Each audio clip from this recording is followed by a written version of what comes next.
building habits that last was something I really wanted to do. I wanted to go into financial literacy and teach myself things that would actually stick with me and not be a fad that I was taking on because I was excited about finances. And I wasn't excited about them. I didn't understand them. Was confused. I didn't know how to manage them. I knew absolutely nothing, you guys. Hello, you guys, and welcome back to another episode of Off Grid. I am so excited about today's episode. I literally could talk about this for hours and hours. So we're going to keep this a good solo episode where you guys can take actionable takeaways, actionable tips that you can apply to your own life and actually see results, life-changing. But thank you guys for being here. We're going to dive in today to all things personal finance. This is going to be a good intro episode covering some of the basics that really don't feel like basics, but build them as habits for your own life. And I'm sure there's going to be more to come, more different phases and stages of personal finance that we'll dive into. But I'm going to take you guys back to where I was when I first decided I'm going to understand what finances are, how to manage them, and how to grow them. Because truthfully, I had literally no idea what I was doing. So I'm going to take you back to that mindset and give you guys those actionable tips that really did change my life to make me. I was making $500 a month when I was 21 years old and decided to take action on my finances.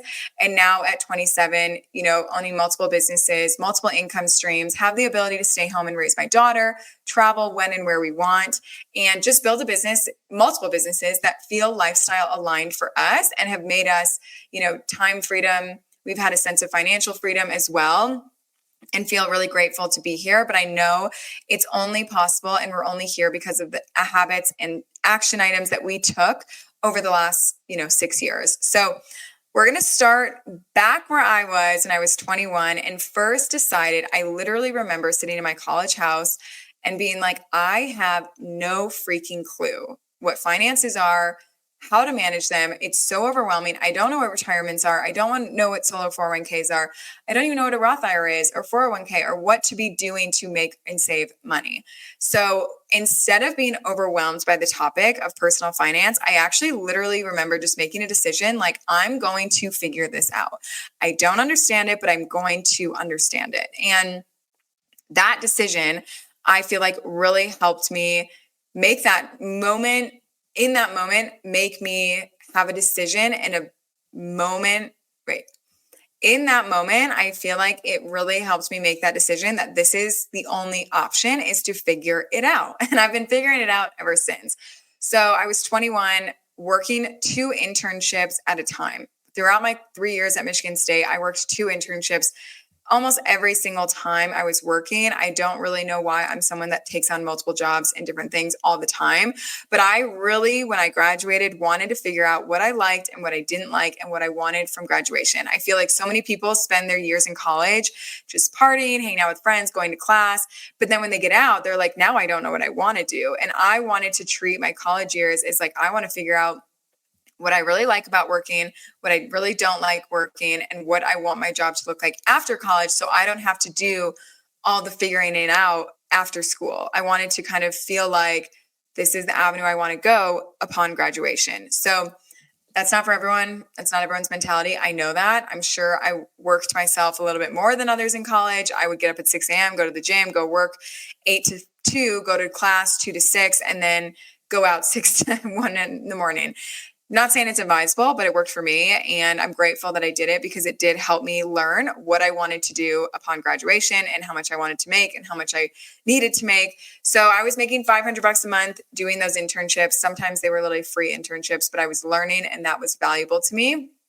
So I decided to sit down and get really transparent with my finances and understand, what the heck am I spending my money on and how much money am I even making? And I do encourage this to every single person, no matter what income level, what age you are, where you're at in your journey, real estate or not, tracking your expenses. I know it sounds super easy.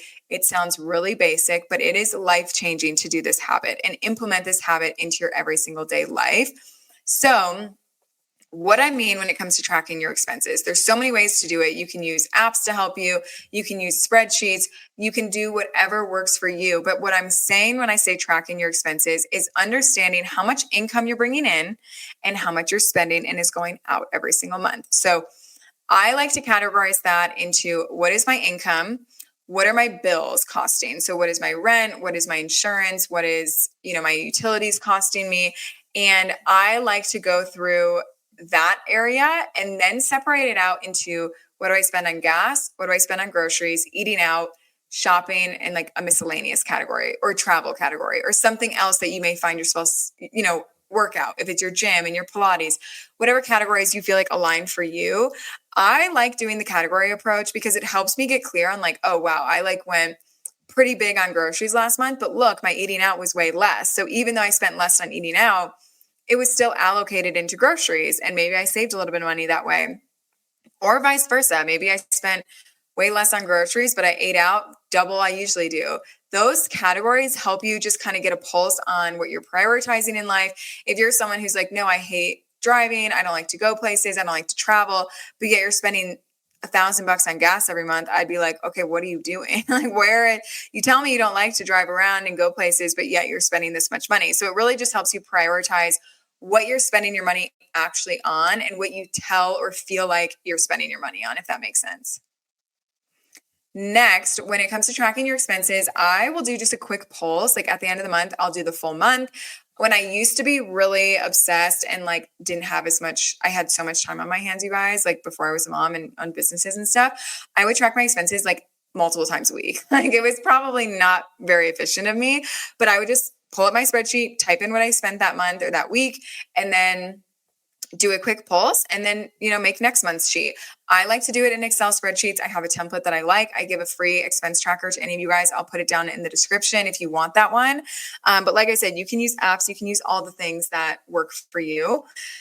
So tracking your expenses is going to help you get really clear on how much are you spending, how much are you making, what are you spending your money on? So if you're someone who's like, I don't like to shop, I don't really shop that much, but you're spending $850 a month on shopping, it's just going to be a quick reality check of like what you're saying you're prioritizing is actually not being translated in your spending.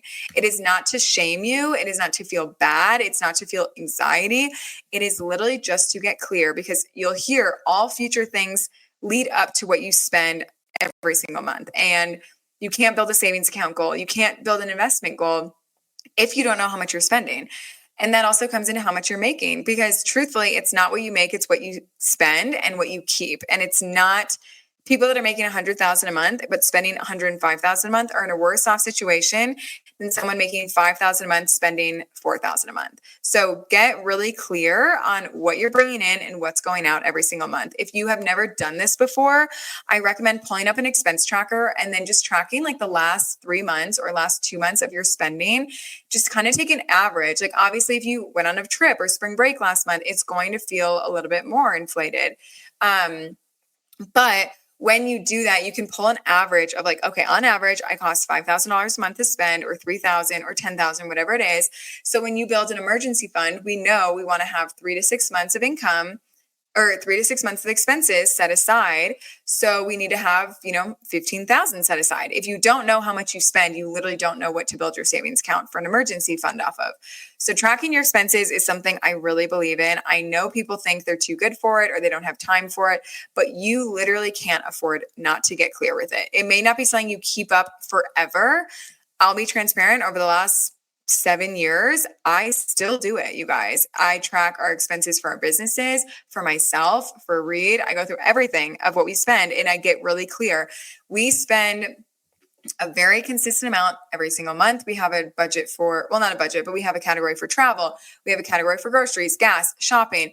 All the same things that I just mentioned have stayed the same over the years. And it's cool to see how those priorities have shifted and what, we spend our money on and how we feel we spend our money. Because if we're someone who's like, yeah, we never eat out, we have a kid, we have a toddler, yet we're spending thousands of dollars eating out, it's like, okay, that's obviously not a clear priority that we're aligned with.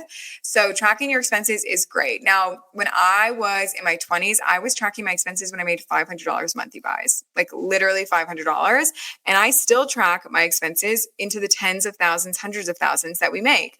It is the same process. So that was one thing that I built early on and feel is really important to do, truthfully. Next, building habits that last was something I really wanted to do. I wanted to go into financial literacy and teach myself things that would actually stick with me and not be a fad that I was taking on because I was excited about finances. And I wasn't excited about them. I didn't understand them. Was confused. I didn't know how to manage them. I knew absolutely nothing, you guys. So I wanted to build habits that lasted. Now, these are some things that have still stuck with me, whether good or bad. I really do think they helped propel me into my financial journey and personal finance experience and journey that I was on. And that looked like I really needed to get clear on what I was spending my money on. And I needed to reduce my expenses, actually. So I, at the time, was making like $55,000 a year. I was 23 years old. And I only brought in, I think, about like $3,600 a month, and my rent was $1,800, and it was probably too high for what it should have been. We split it with a roommate, so I was paying about $1,000 a month. And it was in Scottsdale, Arizona, and I needed to get really clear on what I was spending my money on, and I needed to reduce expenses. I was spending, I remember, like $700 a month on like clothes and shopping, and really, like, what was I buying clothes for all the time? I went to an office job, rock climbed, hiked, like I didn't need all these new things, but I was finding myself just buying them because I was going to Home Goods or going to Target or just trying to waste time after work, or because I could and I got paid, or I wanted to treat myself. All things that we've all told ourselves, right? So what I did is I challenged myself to doing a no-buy list. And that was something I did for a month. So I would do a no-buy month. And what I would do is anytime I wanted to go buy something that was out of necessity, so like clothes, shoes, shopping, I didn't buy it. Simple as that. I cold turkeyed, stopped buying it. If I really wanted it, I would add it to my list, and it would be something that I would come back and revisit. If I really was like, okay, I really need a new pair of workout shoes, like I know it's not a necessity, but like I have to have them, I would add them to my list, and I wouldn't buy anything after 48 hours of having it on the list, and I would review it. And if I still needed it, then I would go buy it. That allows you to fight instant satisfaction and that instant serotonin need that we have when we go shopping or buying things. So by adding it to that list, I was fighting the urge to just buy something in the moment, hit that serotonin feeling of checkout, and then actually buying something I didn't need. So the no buy month was super helpful. I would challenge myself where I would do a no buy month, and then I would lay off and be able to like buy what I wanted the next month. But sometimes I would be like, I'm going to do this for 2 months and see if I actually feel an impact in my expenses and in my savings by doing this. So it's not for everyone. I know a no buy month can feel really cold turkey or really extreme. Like I said, it's not for everyone. I saw a direct correlation where that $800 I was spending on shopping was going into my savings. And at that time, I didn't have any savings. I was living paycheck to paycheck. I needed to start putting savings aside into a high yield savings account because I needed to start having an emergency fund as someone who owned a car, could get in a car accident, had an apartment, could have had it flooded. Any of those things could have happened to me. Also, another way, if you are someone who's like, I find myself buying aimless stuff every single month. I'm going to Target, I'm going to Home Goods, I'm buying candles, blankets, furniture, things that I don't actually need. I'm just buying them. Is I would do $100 allocation for those fun items each month. So if a no buy month feels way too extreme for you, you could do $100 allocation. And what I did is I would add the items to that list, same list. If I wanted new shoes, a new pair of workout leggings, and I was giving myself $100 to buy whatever I wanted. If I wanted a new sweatshirt and it was $80, go ahead, you can get it. And that $100, it wasn't the act of $100, you guys. It was teaching me that I actually didn't need half the things I wanted to buy. I was just wanting to buy them, whether it was the serotonin I wanted hit, the dopamine, because it was cool, it was trending. I realized I would add things to my list, like a new workout set. And then 2 or 3 days later, I'd look back at it and like, I don't need a new workout set. Why did I put that on there? It was something that in the moment I would have bought that because I wanted it. But in actually reviewing it and kind of giving it a minute, I didn't actually need that new item I put on the list. So that $100 really did help me be like, okay, if I want new workout shoes, I don't have to stress about it. Just go ahead and get them. You don't have to wait till next month. Sometimes the cold turkey approach is a little toxic and not for everyone. So I totally get that. But I really wanted to get really clear on what I was spending and why I was buying it, because shopping and miscellaneous clothes was like my most expensive category when making $3,600 a month, which it should not have been by any means. So those are two things that if you're someone that's struggling with like continuously buying things, I will give you the benefit of the doubt that it is actually a serotonin and dopamine hit when we buy things at checkout, when we swipe that card, when we press add to cart. You are feeling things in your brain and you're getting that instant satisfaction of ordering something. So do not feel bad, because it is literally the chemicals in your brain working against us in terms of our savings goals. So it is totally understandable, but I do think, society has given us a toxic world of materialism, consumerism, that we need everything. And consumerism is a toxic thing that is being pushed, and you don't need everything. You don't need things that are trending. You don't need fads. I promise you can carry on without them. I will say doing those two practices, sometimes alternating each month for a year, literally reworked the brain chemistry of how I see materialism and buying things. It was insane to me how much it changed my life, and those habits still stick with me today. I deleted all my shopping apps on my phone because I knew having those temptations would be something I would obviously give into eventually. So I deleted Amazon and Zara and all of those things that were on my phone, DoorDash, whatever. DoorDash didn't exist back then, but if it does and you're finding yourself spending on it, delete it. And this is some, tough love here, but it's true that you need to hear it maybe. So I really, really prioritized those two habits, and they have stuck with me. I am still someone that does not buy that easily. I don't get that instant satisfaction in buying things. I sometimes have buyer's remorse, actually, more than happiness, I feel, which probably is not great, but that's just from like over the years. I'll be like, oh my gosh, do I actually need this? Like, should I go return it? Where I can easily afford it now, I don't need to return it. But it just shows like those habits will stick with you. Consumerism and trends and Amazon are not our friends when it comes to finances and saving goals. Obviously, we need certain things, but you don't need everything. And I feel like trends have just made us seem like if you don't have it, you have to have it. It's the it thing. And then in 2-3 months, there's a new it thing and you cannot keep up. So I started actually to kind of get that shopping. I started thrifting and I loved thrifting. I don't do it as much anymore because we have like really awful thrift stores near us. They just have nothing. But in Scottsdale, I would go after work and I'd go thrifting. I would just kind of like buy time instead of going to Target and buying all brand new items that were full price. I would buy a new wardrobe for $25 and I felt good because I was still getting new things in my closet.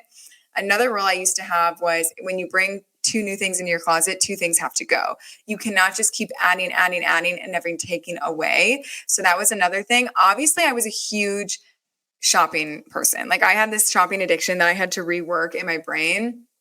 I did work at Nordstrom for like 6 years, and I really do think that attributed to this. I don't think I would recommend working at a retail spot when you're so young because it puts such an impression on your brain when it comes to consumerism and buying. So Nordstrom definitely had some toxic traits, but I did learn the return game and the return hustle by working there. Nordstrom has some of the top customer service in the, all companies, and the amount of returns that people bring in and do kind of taught me like returning is okay. And I do still return things. If something, I buy it and 2 days later it goes bad, I will literally bring it back to the grocery store. My friends laugh at me that I'm that person, but I am 100% that person. And I will do that because when you start to respect every single dollar, is a dollar you worked for. And if you didn't spend it, it could be saved or invested for you and worked harder for you. I feel like you just like become okay with returning things. And I used to be that person that would be like, oh, it's fine. I'll just never get around to it. Stays in your closet for 2 years when there's a new tag. I'm not that person anymore. I will go return it. And I know some people say it's not worth your time and you're wasting time. And it's like, it's the principle though. It really does stick with you. And if you're someone who's like, I'm that person who has new with tag things on in my closet, like challenge in your closet, challenge yourself to not be that person for a month and see if you bring back $100 into your bank account or $500, whatever it is.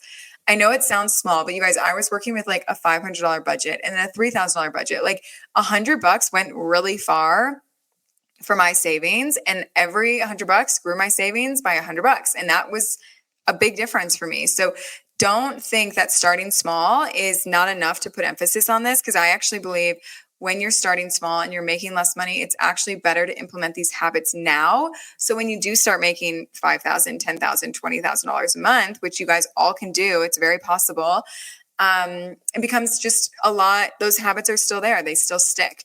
So those things I really credit to just reworking how I see minimalism and consumerism. I have a whole episode coming on minimalism, and you guys can check that out if you're someone who's like, I really want to downsize. I don't want to buy. I feel like Reed and I do a really good job where like we don't buy a ton of stuff. Even when we had a baby, I didn't buy a crib. I didn't buy a bassinet. I didn't even buy a stroller for the first 6 months because I knew I wasn't going to use it. She was a newborn. I would wear her in the carrier. I only spent like $1,000 before I had this baby. And I feel like people build these nurseries and paint them and cribs, and nursing chairs are $1,000 alone. I didn't even buy a rocking chair when I had her. I bounced on a ball for the first year with her. Like I exercise ball, $20, life-changing. So I do feel like those habits that I built 5 years ago still carried with me today and still do. So they can be really powerful. I promise you guys. Next thing I did was I had to learn about savings, and that was by opening a high yield savings account. I use Ally. I can put it down in the description for you guys. What I love about them is they have savings buckets. And that allows you, because with a high yield savings account, you're benefiting off the compound interest. It's earning interest every single month. By not splitting up, having multiple accounts, you can earn more interest faster because it's compounding up the total amount in there. So what I love about Ally is they have this bucket method where you can have a total of $10,000 in your savings, let's say, and you can bucket off $5,000 is emergency savings, $2,000 is for my travels, $1,000 is for, my car payments, whatever it is. And you can bucket things out, but it's not actually splitting up your money into different accounts. So you're still earning compound interest off 10,000 rather than 5 and 2 and 1. So I love the bucket feature. I personally have a emergency fund bucket, a real estate bucket where any of our savings that is being allocated for a down payment or reinvesting into a property will go into. That's really, I had like a baby fund where I would put like $1,000 a month when I was pregnant for 10 months aside for the baby fund, use that for any purchases, and then, invest it for her or put it aside for an education fund, whatever we decided. But I really keep my buckets small. I know a lot of people can get crazy, and I think this depends on like, are you type A, type B? How OCD are you? How planning are you? But you can have a travel fund, a honeymoon fund, a wedding fund, a ring fund, whatever you want, and split it out as much as you want. If that helps see things separately for you, do it by all means, for sure. So a high yield savings account really helps me earn some interest. And also I liked having my savings apart from like my normal checking banking. I didn't want my savings to be in the Chase app where I also saw my bank account, and I could easily be like, oh, I need $500 today because I'm a little bit low. It was in a different account in a different system. High yield savings accounts are backed up to $250,000 federally insured. So you don't have to worry about that. They're real accounts. Even though it's not a physical bank you can go into, I promise your money is okay and safe in there. So I liked having it in Ally because it was a 24 to 48 hour withdrawal period until I would see it. So I didn't really have that easy access to pull from my savings and go to my checking and back and forth. But be mindful that a savings account is actually to save you from issues. It's to reduce your headaches. It's to not cause you more stress. So I do recommend putting direct deposits set up in your high yield savings account, but don't direct deposit too much that doesn't feel like it's helping you, if that makes sense. So if like you can only save $500 a month, $200 a month, you should have your direct deposit, pull $50, and then maybe at the end of the month, you deposit the extra 100. But if you sometimes, you might have travels or you go over that month, you don't want to find yourself pulling from that and then being late on a credit card payment or something. Like, it's designed to make your life easier. So I find setting up those direct deposits a little bit under what you want to save can help reduce your headaches entirely. So having those savings goals can be super helpful to encourage how much you're saving every month, having direct deposits set up, and also just ensuring that you're not giving yourself more of a headache and overdrawing or underdrawing every single month. But high yield savings accounts, I still use it to this day. I recommend it to anyone. They're super easy to open. They open super quick. They don't need a ton of info from you, and you can hook them up to your bank account directly and pull money, whether it's direct deposit or if you want to manually put it in there. That was something that I really prioritized. And in my expense tracking sheet, I would actually put in there how much I was saving every month. And it became like an addiction seeing it grow. I loved seeing it grow. I do think all of us are monetarily motivated differently. So if you are someone who's like, I like to save, and then once I know I hit my goal or I hit my trip goal, I get to go, buy myself something or go on a trip. Or, if you're someone who needs that reward and monetary reward to keep that energy going or keep your goals going, definitely do that. I kind of found that I was someone who was more motivated just seeing the dollar continuously go up in my savings account. I would check it like literally sometimes every morning because I absolutely just loved seeing it grow, grow, grow. That can be something that you do is you kind of want to analyze how you operate as a person and reward yourself that way. So you keep that intrinsic motivation going. Also, when I was working a 9 to 5, I did have side hustles and freelance jobs, and I would put every freelance dollar into my savings and I would live off my 9 to 5 income. So that allowed me to increase my savings at a higher rate. I increased my savings rate exponentially by doing that. And I just knew that every freelance dollar that comes in, I set aside some for taxes and then put it in my high yield savings account. That's another thing you can do is if you are self-employed or do pay taxes out of pocket, every year, you can have a tax bucket where you have that, estimated tax amount set aside in a high yield savings account. It's earning some interest. And then every year when you pay those taxes or quarterly, you pay them out of there and just deposit it back to your checking to write that check. So that's something you can do as well. But I'm a huge proponent of high yield savings accounts. I think everyone should have them. I still use them. Even if you're running a real estate business and you keep reserves aside and you don't want to have direct access to those because you don't need them, put them in a high yield savings account and open an account for that if you'd like. So savings goals was my first thing. I wanted to learn how to reduce my expenses, and then I had to learn how to increase my savings. Once I kind of hit the savings bucket where I understood some things, I started looking and reading into investing and what did that look like? What did retirement look like? Brokerage accounts, real estate. I didn't know a thing about investing at all, like nothing. The way I started figuring it out is I literally would watch YouTube videos. I would read books. I'd read blogs. I literally just tried to engulf myself in every way into understanding what investing even meant. Because I'll share some things and some mistakes that I made because I didn't really know. I had no idea what it was and what it meant for me at 23, 24 years old. So I'll drop some books that I really like in the description for you guys to read if you're interested in just like getting really basic information about investing broken down really easily, really easy to digest for you, because that's what I needed. I would literally watch videos and be like, what is a Roth IRA? How do I open it? Why do I have one? What is the benefit of it? Because I didn't know. No one was telling me any of this information like you guys listening to this podcast. So I started investing. What that looked like for me was I wanted to have a Roth IRA. You can fund a Roth IRA every year to a certain amount as long as you make under a certain amount in income. A Roth IRA is post-tax money coming from your paycheck, so you don't have to pay taxes when you withdraw it at 59 and a half years old, but you cannot there's a cap on how much you can put aside every single year in your Roth IRA. And I just started putting like $200 a month. I direct deposit it into my Vanguard account for my Roth IRA. The first year couldn't even fund the full, I think at the time it was $6,000 a year, and I only could put like $3,000 aside for the year. So I couldn't even fund the entire thing.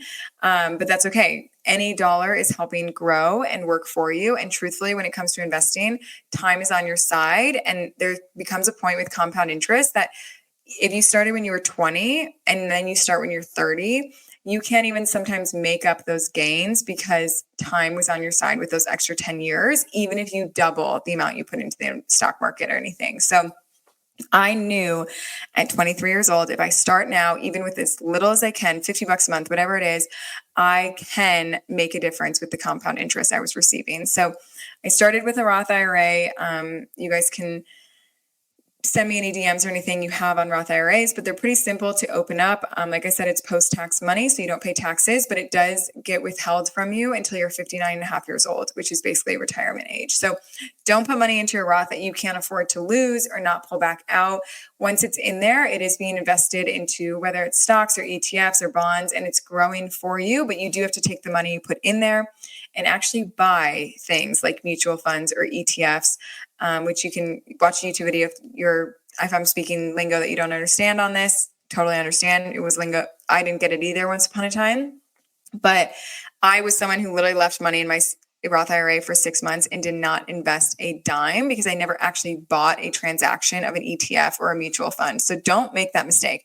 So many people I hear on TikTok will open a Roth IRA, think that they're putting money aside, getting compound interest, and then for like 6 years, they never actually singly bought a mutual fund or ETF or made a transaction. So really, they've just been putting money in there, and that's it. It's not growing for them. It's just sitting in there. You actually have to buy things to see that compound interest grow or go down with the stock market. Obviously, it's going to go up, it's going to go down. It's a long-term strategy. It's designed to fluctuate. Don't look at it every day. It's designed to ebb and flow. The best thing you can do is hold for a long, long time and you will benefit, I promise. That was my first introduction to investing. Then I started looking into brokerage accounts, which don't have an age limit or anything until you can, take out those funds. Also, obviously, real estate came about a few years later.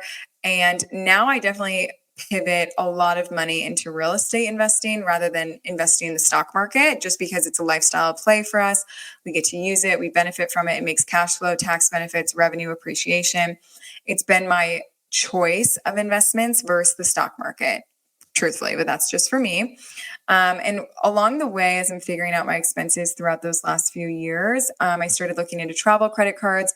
I remember the time where I was making so little a month that I couldn't decide if I could afford a trip to go to Utah to see all of my 20 college friends and if that was going to be something that I could afford to do. And I remember being on the phone with my friend, like, I just don't think I have the money to go. Like, I can't go for a weekend. And it was, you guys, like $100 ticket to Utah, ski lounging, and like $400 for the accommodations or something. And I was just like, I don't know if I can make it.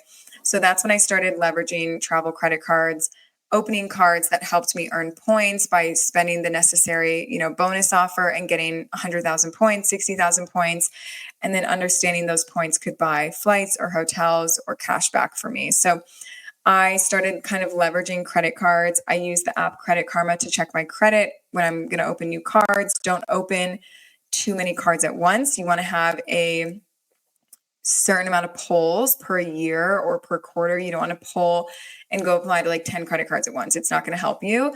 What I strive for is under 30% utilization with the credit limit you're allowed by the company. So if your Chase card is a $10,000 credit limit, I try to stay around like that $3,000 to $4,000 max spending because they don't want to see you using too much of your credit. It's like a game that you're playing, a true game of chess. So under 30% credit utilization. I don't like to open too many cards at once. Maybe I'll open one every quarter, a few a year. I always take note of the annual fee. I don't like to have too many cards that have an annual fee because you have to pay that. And some of them get pretty crazy. Amex has like $700 annual fees. Also, what I will do and encourage anyone is your first credit card should not have an annual fee. You never want to close your credit card that you first open because that is what's establishing your credit history. And they are judging you off utilization, credit history, your credit score, how much credit you have, how much debt you have.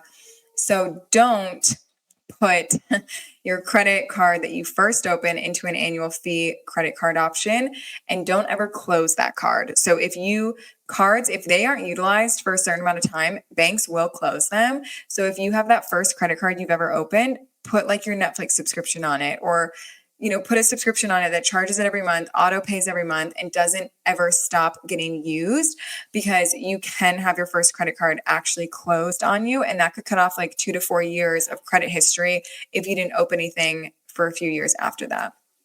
I can do a whole podcast on just credit card hacks, leverages, tips, and tricks, because I know that can be a overwhelming topic. And this isn't just supposed to be about credit cards, because some people, they can't control themselves, and credit cards probably shouldn't be in their personal finance journey. So we'll do an episode on that for you guys. But this is just a quick solo episode for you to hear about how I built my financial literacy, why I did it, because I had no idea what finances were. And I just decided one day I wanted to change that. And no one was there to teach me. I taught myself. Now I help teach others and share this value with you guys like I did today, because I do believe having a strong personal finance literacy and relationship, and a good relationship with money, is the backbone of everything. Owning a business, owning real estate, investing in things. If you can't manage $500, you're not going to be able to manage $5,000 or $50,000. And I know that sounds like crazy. there is a point where like you sometimes just have to make more money to fix some things or find solution to things. But truthfully, I started doing the same habits that I was doing when I made $500 a month, to the same habits I made when I was making $50,000 a month. So don't undermine these habits and tips and tricks that I talked about today, because it does produce things that can make life-changing habits down the road for you. Let me know if this episode was helpful for you guys. If you have any questions, you're always welcome to let me know in the comments or in DMs, and I'm happy to dive into everything more. But this is a topic that I love to talk about, super passionate about finances. I love to chat about them. So please, if you have anything, don't hesitate to reach out, and I will catch you guys on the next episode. And thank you guys for listening to another episode of Off Grid with Zoe Berghoff. If you got any value from today's episode, I always appreciate leaving a 5-star review or sharing with someone who is looking to live life on their own terms. I will catch you guys next time. Thank you for listening.